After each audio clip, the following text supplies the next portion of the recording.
Beethoven est une magnifique preuve de l'âme. Ah, vous doutez de l'âme? Eh bien, écoutez Beethoven. Cette musique est le rayonnement d'un sourd.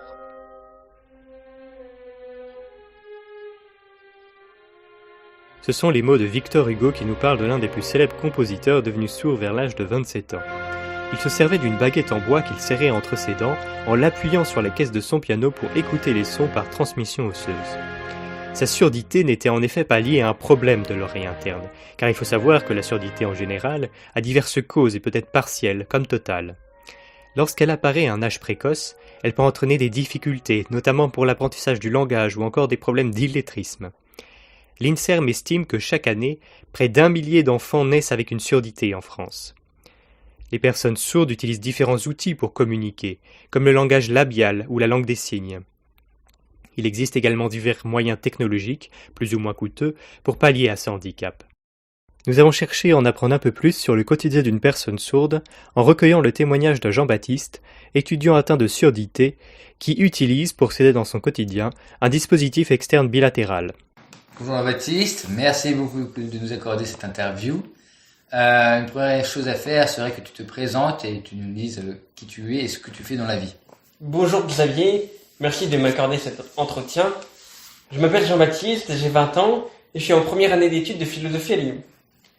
Je suis sourd depuis l'âge de 5 ans, car à ma naissance, on m'a diagnostiqué un cytomégalovirus, qui a eu pour conséquence une surdité totale à l'oreille gauche et partielle à l'oreille droite.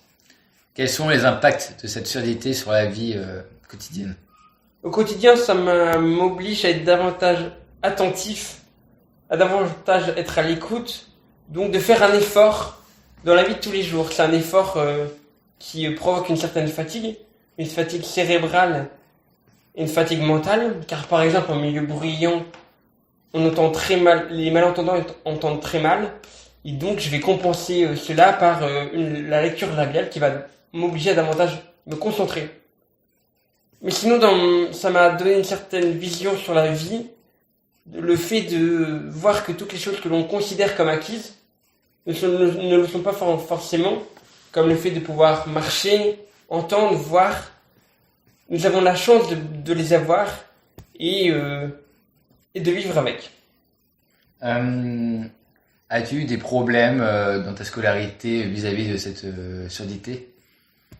Alors, lorsque j'avais 5 ans, c'est un peu un moment décisif de la scolarité car on apprend à écrire et à lire. Donc indirectement, ça a eu une petite répercussion car j'ai redoublé mon CE2. Mais grâce à la technologie, je suis beaucoup mieux inséré dans le milieu scolaire. Je suis maintenant en fac et j'arrive très bien à suivre les cours. Quel est l'apport des appareils pour toi ? Grâce à la technologie qui maintenant ne cesse de progresser, il y a vraiment une différence par rapport à mes premiers appareils.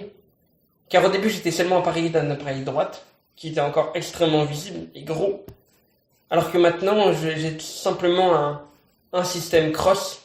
Système cross est un système à double appareillage, c'est-à-dire que j'ai un appareil gauche, un appareil droite, et l'appareil gauche renvoie les informations perçues à celui de droite, et donc ça m'évite de tourner la tête lors des discussions.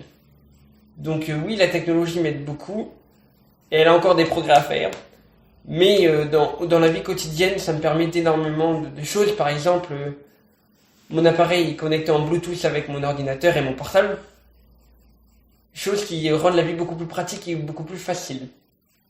Tu veux t'engager dans une association pour les malentendants. Pourquoi et dans quel but ? Oui, alors j'aimerais beaucoup m'engager auprès d'une association. Au début de l'année, j'ai essayé de m'inscrire à des cours pour langage de signes, qui donnaient des cours de langage de signes.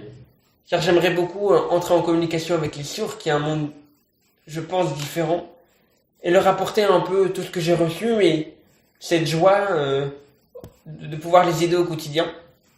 Car souvent, et un peu aussi parler de cette surdité, car souvent on considère que ceux qui sont sourds ou malentendants sont un peu des personnes héroïques, alors qu'en fait c'est quelque chose de complètement normal et on vit avec, tout simplement avec, dans notre quotidien. Un petit mot pour la fin, voilà, pour conclure. je dirais à tous ceux et celles qui ont des amis sourds ou malentendants de les soutenir et de les aider, de prendre soin d'elles.